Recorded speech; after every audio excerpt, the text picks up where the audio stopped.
Hey everybody, it's TLeake. And it's Jag. Good evening. We are here today with no stupid questions.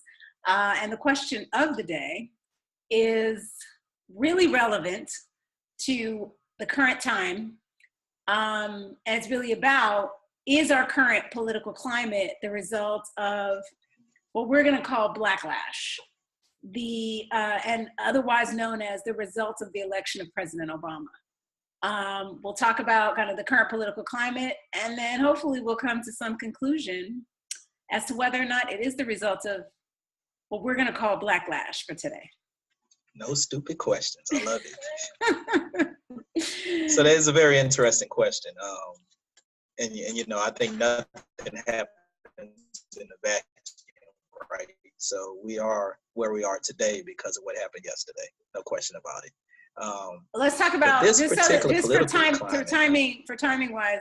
Tell them what happened today and yesterday. Well, so first of all, there was an attack in Washington against the GOP softball team. A gunman, a shooter. I'm not sure how many people he shot, but the most highly profile person he shot was the majority whip, Steve Scalise from Louisiana, who I know. So hopefully he gets well soon. Never wish any harm on anyone. But basically he thought it was time to destroy Trump, and he had done a lot of posts along that vein, and that's why he went to Washington to make sure that he got some shots at some GOP members. But also the bigger thing in the news is well, TLeake, why don't you tell us what the bigger issue in the news is? I don't know which one you're referring to. There's so much in the news. It's actually kind of scary, and that's why I think the question was really about the political climate overall, because are you talking about the potential obstruction of justice, or are you talking That's about part of the lawsuit about the That's emoluments? Part of it. There's so much. Right. What else were you thinking? Well, and all of that goes to the question of whether or not there's going to be an impeachment attempt against the current president, President Trump. So I guess that's all that sort of tells you what the political climate is about. You know, it's a lot more complicated than that, and there are a lot of little issues along the way. But how did we get here? You know, I think, first of all, I think there would not have been a President Obama if there was not a President Bush. I think he just performed so poorly in office that, you know, people just say, what the hell, we need something new. Let's just try this black man in office. I don't think that would have happened without him performing that poorly. Well, do you think that was a universal opinion about his quote unquote poor performance? Yeah, I think even the grand old party had to be a little disappointed with his performance. You know, they don't admit it, but I think they had to be disappointed with his performance. I mean, there's no way that you would have had a President Obama if it was not for Bush. And I agree with that, but I think what happened was the people that had the perception that you talked about, there were enough of those people. I don't think everybody had that perception that he did a horrible job. Because some of us who voted for Barack probably, you know, did not vote for Bush the second time, but there were quite a few people that voted for Bush the second time. So just right. little tweak to. Well, I mean, I agree with that. There's never a unanimous decision on the performance of a president, and some people are so diehard that you know, they will support their candidate or they'll be behind their party no matter what. So you have those people on the edges, and then you have the people in the middle, and the people in the middle are the ones who really elect officers. You know, those people move from the GOP to President Obama's side. Then you saw that move from President Obama's side to President Trump's. So let's talk about the election of President Obama, because for me that's where Blacklash started. And I'll tell you my personal story. When he was running, I said the United States is not ready for a black president. is just not ready. There's too much racism that still exists. It's still very intense in a lot of places, and so he's not going to get elected. Now, I think what's interesting is that I actually think that might have been better for the country, not long term. I mean, just at that time, because there would have been a realization that, you know. But I think when he got elected, certain people got comfortable and certain people got super uncomfortable, and that to me was where the backlash started. So who got comfortable? Well, I think there were certain people who said, "Oh, you know, we elected a Black president, so there's no racism. It's gone. You know, we don't have to worry about this stuff." So when that lens, when they looked at other situations, there could not be any racism because we had a Black president. But we all know that's BS, right? Right. So that allowed them to be, oh, okay, well, I can point to this and say it's not possible that that's what's happening over here, which, as we all know, is a ridiculous rationale. Yes. Right. So anyway, so that's where I think it was interesting, because I don't know if we would have had as much backlash if he had not been elected. So now, of course, you know, he did some good things, and you know, that's a different question. But I guess I'm just talking about where we are now and how that led to it. Well, so it's interesting. For I don't know. Initially, I thought people saw him differently. You know, he was not a Black president to a lot of people. He was a different person. He spoke so well. When you say people, who are you talking about? Well,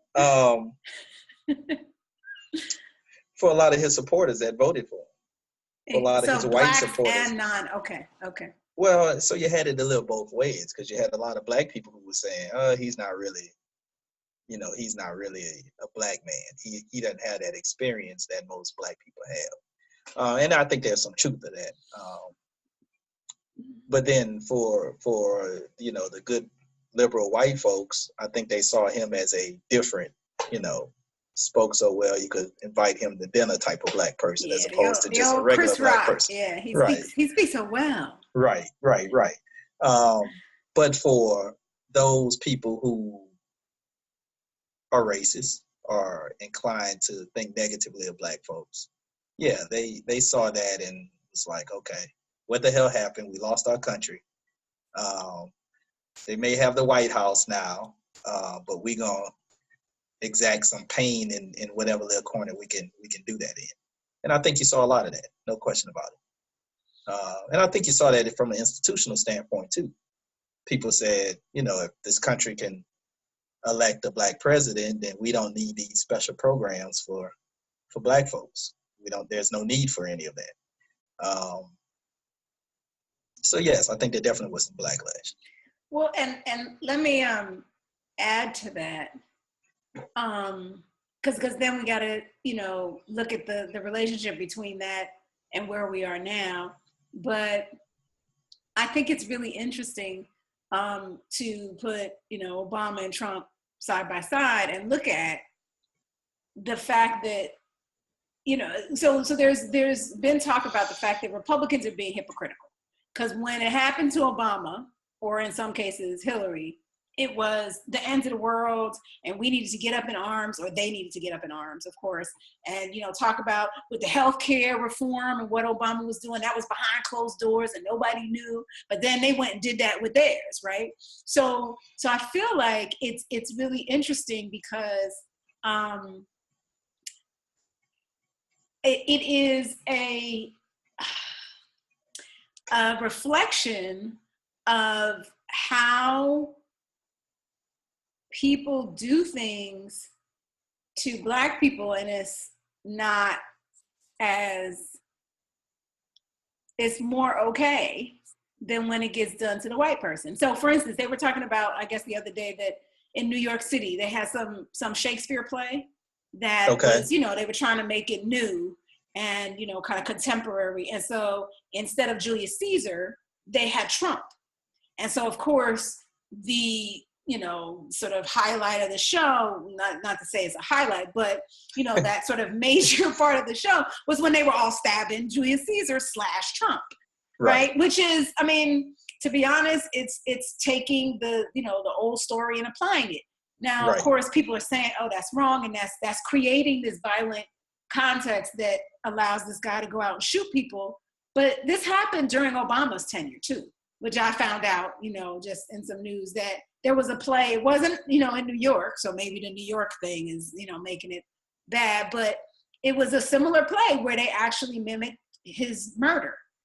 And so, but I never heard about that, but I hear about it with this guy. So it's like, it's okay to do it to him, but it's not okay to do it to, the white man. Well, so, I don't know, So do people have morals or do people just have sides? I mean, now that's a good question. It all depends on, who the victim is. I don't see too many people with morals. I don't see too many people taking the high ground, and no matter who it is, if it's wrong, it's wrong, and if something's right, it's right. I see people only seeing wrong when other people do it, and or it's being done to them. Yes. And there's no concept of right. No one, and I hate to say it. I mean, I've been involved in politics on a local level for a very long time. Or well, maybe I'm not involved now, but I was involved in politics on a local level for a very long time. So I'm not one of those people that say all politicians are bad. But there are a lot of bad politicians, and a lot of politicians only look out for themselves. And unfortunately, I think with the climate in Washington right now is whoever's in power is looking out for themselves. I mean, I voted Democrat, and I guess my registration says Democrat, because in Texas, that's the only way you can vote in the primary. But I don't see anything overwhelmingly good about the Democratic Party. I mean, I think they cater to their friends more than some higher ideal. So, well, you said something actually that really kind of answers the question for me, and it's interesting to your point about the Democrats. So you said, do people have morals or do people have sides? And I feel like our question of, is our current political climate the result of Blacklash, is that do people, I'm going to rephrase your question to say, do people lose their morals when their side becomes more important? So now when President Obama got elected, it became almost like the Black Democrats. So now I have to be super Republican because I'm only going to fight the Black threat, but the Black threat is tied to the Democrat threat. So I got to be super partisan and choose that side, because and whether or not, is good, or put my morals to the side, because that's more important to me than what my morals would say. So I think it's really interesting, because then when you talk about the Democratic Party, it's interesting. What if he was, what if we actually could elect, which is another problem, an independent candidate? So What if Barack was independent? Would it then be, because I got a question, I don't know, Democrats and Republicans against Barack, or are the Democrats as they think? Are they truly, kind of this opposite party? Or have we now just polarized the country where you got to choose one or the other? But if there was a little more opportunity to, see things differently, would they choose that side, the Democratic side versus the moral side, because they have the same issues from a Blacklash perspective? Right. Well, I mean, I felt an aha moment there. Sides. So the government is supposed to be there to serve the people. Right? I'm sorry. But clearly, there are a lot of people participating in government to serve themselves. Yes. And I don't know. Take our current president, for example. 15 years ago, you might have thought he'd have been a Democratic candidate. I think he even said that. But opportunity presented itself as a Republican candidate. So that's what he chose to do. I don't know. I really don't know what our president's moral, compass is. I have no clue whatsoever. I don't know if he knows. But what I do know is he's opportunistic, and he likes to win, and he likes to win at all costs. And, I think the interesting thing about President Trump is he puts that front and center where a lot of politicians don't. But I think a lot of them think the same way. So let me ask this question. Because I guess I'm coming around to, and maybe I was already there, so I shouldn't even say coming around, to yes, our current political climate is the result of Blacklash. But what you're saying now kind of introduces this question as to, is our current political climate the result of just a gradual movement towards a more opportunistic culture, right? Where, they talk about millennials and how millennials are much more selfish than in the past. Right. So is it a culture thing that we're now kind of at the, everybody talks about how we're all experiments in democracy, right? Big empires fell, with corruption and Julius Caesar and all that other stuff. Right. Because eventually it came to an end and things got too corrupt. And I was actually reading about a gentleman who wrote a book recently about George Washington's, he had a speech, and I'm sorry, I don't remember it, but he basically, when he stepped down, I didn't realize he resigned from the presidency. I guess he didn't really serve the full term, but he basically said, or he didn't serve a second term. I don't remember the exact, but the context was he stepped down from power as opposed to just drawing it out as long as he could. But his warning to people in a speech that he made was that the death of democracy will be over partisan politics. And so I'm wondering if the culture has now bred this sort of over partisan, to your point, over morals. Has that now led to what is ultimately going to be our demise, and this climate that is accepting of lying, outright lying? I've seen this at levels that I've never seen before. The fact that we have fact checkers is an issue. Like, you should not have to have fact checkers. People should just feel like they should tell the truth. But again, sidebar. So do you think that more of our culture is responsible, or would you say the Blacklash? And they're not necessarily mutually exclusive, actually. They're not mutually exclusive, but first of all, I'm not sure I believe that society has changed all that much in the last 100 years. I think people lied back in the day, and you just couldn't check it as well as you can now. The internet is amazing because everything you say, you could type it in as soon as someone says to check it. Couldn't do that back in the day, so I think people used to be opportunistic then too. I'm not sure where I feel I fall on this whole racism thing. I think the Blacklash thing, or whether or not it's a black and white thing, or it's a green thing. I think even in my mind, I guess I'm coming to the point where even slavery was not a racial thing; it was a money and power thing. And race just happened to be a very convenient and very cheap tag to put on which people you were going to enslave and treat poorly and subservient, as opposed to which people you weren't. So I don't know if racism is inherent. I know the desire for money and power seems to be pretty inherent, or learned at a very early age. So is it Blacklash? It's funny because I think for the most ignorant people, it may be Blacklash because they don't see that they're pawns in the game too. So they. you talking about the people that said yes, it is Blacklash? No, the people that said, I'm going to vote for Trump because he's for us, even though there's no way in hell that they could actually have done any studying to think that Trump was going to be for them. I think those people did exhibit some Blacklash. But unfortunately, I think they're going to find out in the next couple of years that they were just misguided.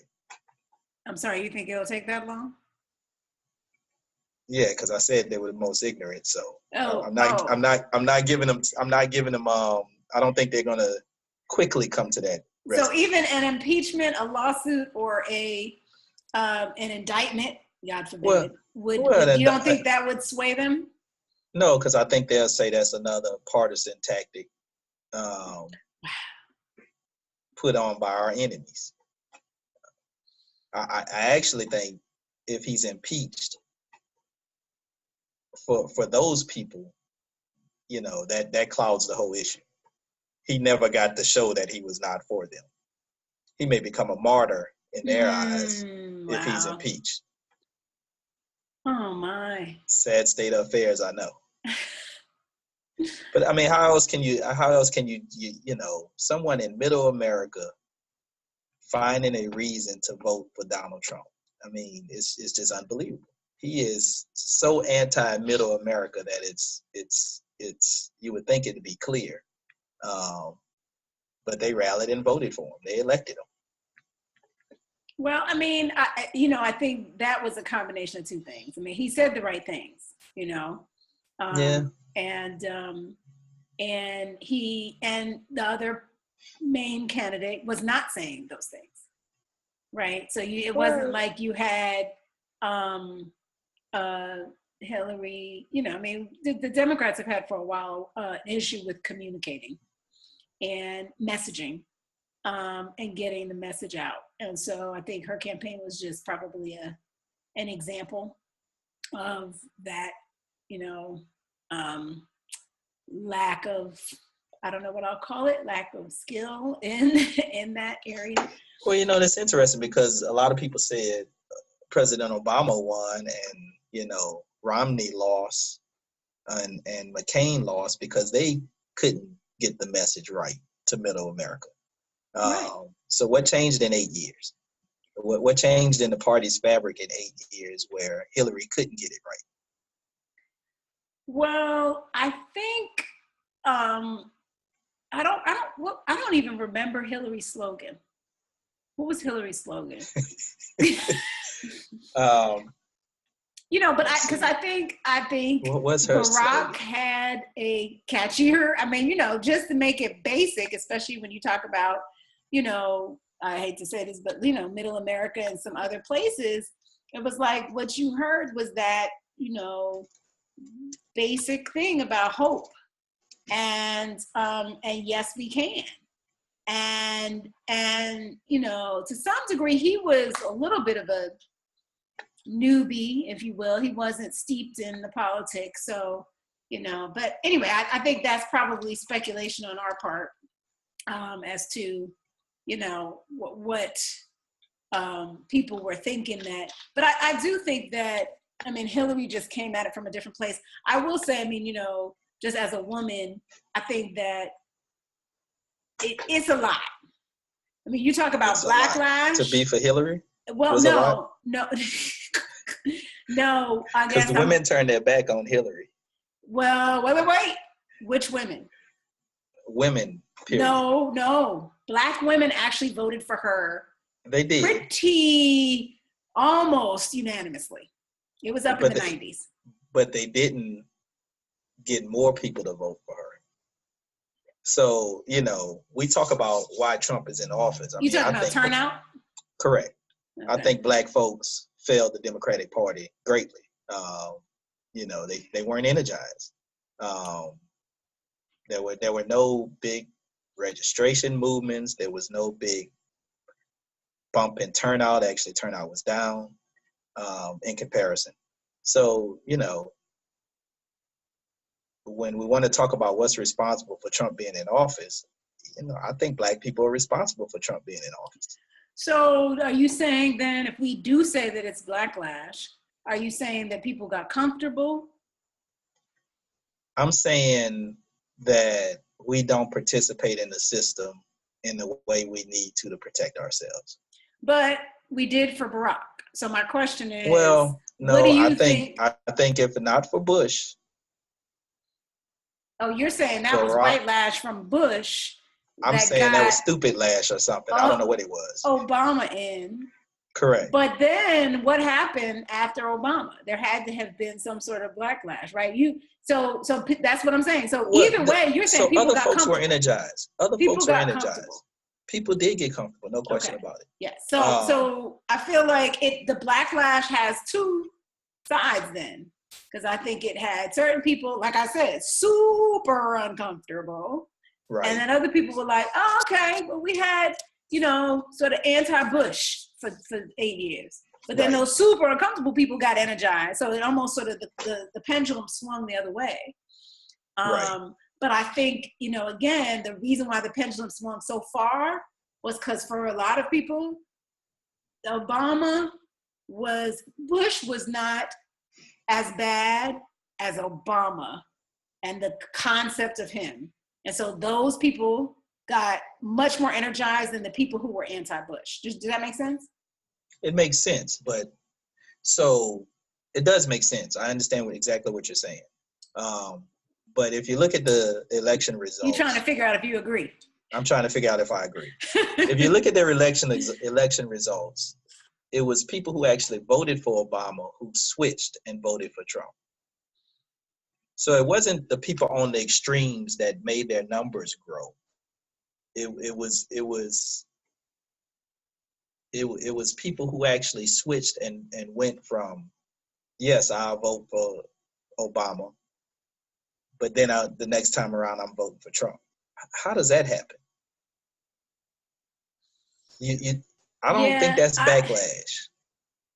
It doesn't sound like it. And I'll tell you, I have neighbors who, I didn't ask them who they voted for previously, but they had up Trump signs in their window and in their backyards. I know that, I'm going to assume that they voted as their signs indicated. Right. So if I assume that, and just in talking to them, I mean, I think they are fairly liberal. I think they're probably an example of what you're talking about. So it's a good question. That is not the backlash that I'm thinking, is that doesn't make the pendulum swing unless this is my next, I'm gonna throw this out there, and I'm gonna take a long way around to this point. Okay. So in the case of Michael Brown and Ferguson. Okay, this is a long way around. You threw me for a loop here. Now we're talking about Black Lives Matter. Okay. I actually believe that policeman thought a monster was coming at him. And it's because I believe that there are so many subconscious psychological things that we associate with race that cloud our judgment and what ultimately is our vision. I don't think that's subconscious, but go ahead. Okay, well, but we agree it's there. Because I agree with you, and I personally think that police officer has a couple of ass whippings in his past. And the people that whipped his ass probably look like Michael Brown look. Okay, yes. Did you hear me? Yeah, well, I heard the people that have probably whipped his ass look like Michael Brown when he was correct. Little. Yeah, okay. Correct. Not little necessarily, but younger. Right. So let me make my curve around. So the curve around is okay. that I'm gonna take my neighbors as an example, right? Barack got in office, but he wasn't what they thought he was going to be, and it wasn't an objective viewpoint. They just like, and then actually maybe this is a better example, or it could be an added example that I think may actually make more sense. We always talk about how we as Black people need to overperform. We need to do double duty. And this has been well documented, right? In terms of, you talk about race or gender bias in the workplace, you have people that prejudge what your competence is, et cetera, based on race. It's known in studies. So if they thought Bush was bad, if Barack was as good, he'd be, seen as worse. twice as He'd be right. worse. Yeah, Correct. exactly. If you Correct. say you have to overperform twice as much. So I feel like a bit of the backlash is not only were people feeling like,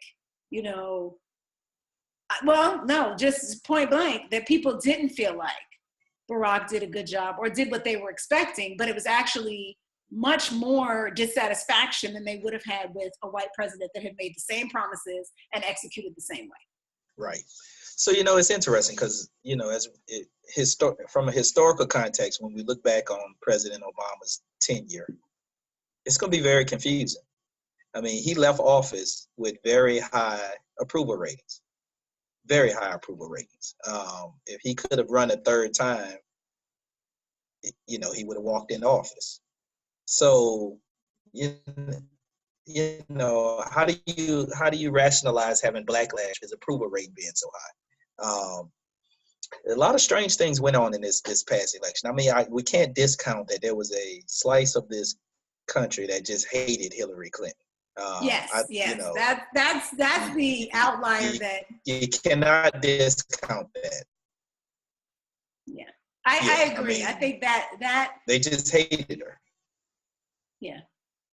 No, you're right. That is a complicating factor, I guess, for my theory. Right. So I don't know where were we going. So I don't disagree. I don't disagree that racists became angrier under Obama. I think that's clearly the case. Right, but we're talking about the middle people, the people that you said voted for Obama and then switched over. Well, and that's where I said their dissatisfaction was heightened by the fact that it was a Black president. Right, and I guess I'm saying it's hard to say because his approval ratings were so high that it's just hard to say. It's a complicated question. It's not a stupid question by far. What was his? Do you know what it was? His approval rating? Yes. Was it in the 90s or the 80s or? No, but I don't know. I'm trying to pull it up. Yeah. Because it's never that high for a president. Because I have to tell you, I understand that obviously Trump's base is going to stay loyal. But when they talk about his approval rating, which is actually interesting because given your approval rating statement, because my understanding is that they did an approval rating thing where, his approval rating, Trump's approval rating right now is like at 34. But It's been hovering around that for a while. But then they said, if you poll Republicans only, it's still at, pretty high. It's over 50%, definitely. I don't know, they didn't mention numbers, but it is a significant departure from the 34. I know it's at least double that. So my question is, when they do these approval rating things, I don't know who they're covering. I mean, it kind of goes back to, this whole question of the popular vote versus the electoral vote. So it depends on where, if you do your polling in New York, LA, and San Francisco, you're going to get super duper thanks, but if you do your polls in some other places, which I don't know how they're basing it, but if I look at that actually makes more sense to justify why he would have such a high approval rating, but still have those people that switched over. Yeah, and so I looked at the chart, and they're probably different approval ratings, but it was around 60% as he left office, which I think is extremely high. And I think Trump's is historically low. If you're only 50% in the party that elected you, that's pretty bad. Well, he's not. He's higher. Yeah, but marginally higher. 60% in his party is still pretty bad. I think it's higher than that. I don't know. They made it sound like he is significantly higher. So, well, if he's 34 overall, well, anyway. Yeah. Okay. I don't know. So where were we? Well, I was trying to justify what I said with the fact that, that you said that he had a high approval rating. which, just, I don't know about approval ratings. And that's why I was saying, because we were talking about these people that flip-flop between Obama and Trump. And so those people were not the super duper racists, obviously, because they voted for Obama, Right. which I still, because I think it goes back to the super dissatisfied based on the fact that you put this guy in here, but you had these unrealistic expectations of him. And, so. Well, I mean, he dealt with something that was unprecedented. I mean, he actually dealt with an opposing party that. So he's got 79% of GOP voters, by the way, in May. Well, let's see, that was in May. And that approve of the job he's doing. Yeah, that's what I'm saying. So yeah, his he's doing pretty well with his base, or at least the party that's picking, the side. So that's pretty amazing. Pretty amazing. It's a scary world we live in. Yeah. So where have I convinced you? Because my answer is that it is the result of Blacklash. I think you've convinced me that it is not. Potentially, I might give you a little more percentage in other factors, but I honestly do think it's over 50% that our current political climate is the result of Blacklash. And when you look at the partisanship that exists, it's partly in large part, I'll say that. Yeah, I guess I'm not convinced yet. So you need to work a little harder on me. I mean, I think you definitely have two different sides vying for power. I'm not sure what. I think obviously President Obama being black played a factor. His race played a factor. I don't know if it's an overwhelming factor. I think the bigger thing is now you have another group of, I was about to say pigs feeding at the trough, but that's a little harsh. That's very harsh. I don't mean that, but you do have another group of people who are looking to line their pockets. Yeah. Maybe it is pigs feeding at the trough. Well, money is definitely a factor.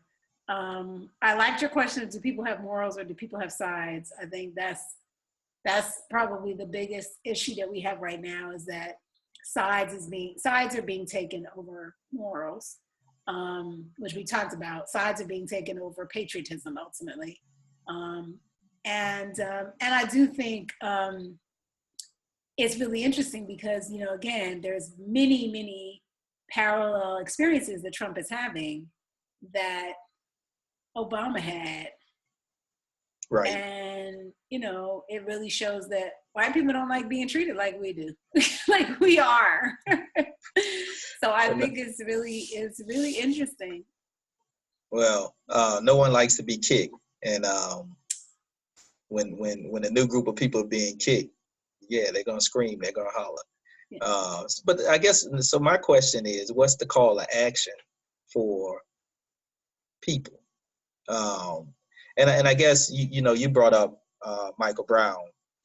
One of the things that frustrates me a little bit is the activism that pops up when a crisis occurs, when a terrible incident occurs.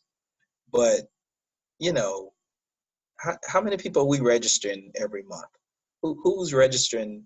Who's going out and making sure that every available Black person, if you wanted to be Black person, Democrat, if you wanted to be Democrat, possible or potential Democrat Black person is voting?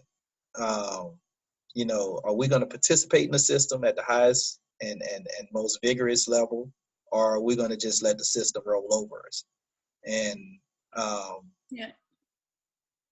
I think we really need to think about that. Yes, and my suggestion would be, I know that Barack's foundation, I believe, is doing some work around gerrymandering, which is huge, right? As it relates to getting the representation that is appropriate. So he wants more gerrymandering. No, he wants to, make it so that it's not, people in power making their slices. so that it is Okay. less partisan, which is what happens, right? You know, people in power ultimately draw the lines. So I think that's one thing to be involved with. But I will tell you, I echo your sentiments about, you know, it getting quiet when the crisis is over. So I'm still wondering why, you know, everybody was up in arms that the popular vote and the electoral vote have such different outcomes. Right. But yet and still, nobody that I've heard really, you know, in any major arena is talking about what we do about the electoral college, or, you know, do we even debate it, right, in terms of what are the merits of a popular vote at this point. I mean, it's kind of the same thing that I feel about, you know, I heard the random trivia that Tuesday is election day because we used to have to travel after the Sabbath on Sunday to get to these, you know, towns, the capitals of states, and that took a day, you know, Right. So that's why we have it on Tuesday. It's like, what? I mean, so we can change it, you know, Right. And nobody's ever talking about that. I mean, that was an issue for the campaign as well, right? Or this past election cycle, which is that it was, you know, people were early voting, but then Tuesday was a nightmare. And I mean, it's just, we again, we don't deal with stuff until the crisis. So I agree with you. I think that at least Barack's foundation seems to be tackling some stuff, but we need to figure out what are some ways in which we can get some leadership around how we can, you know, do something before the next crisis happens.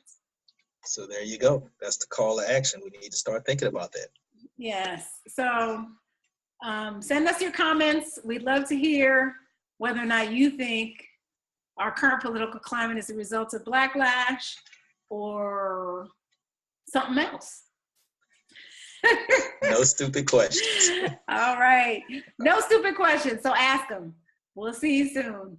All right. Good night. Good night.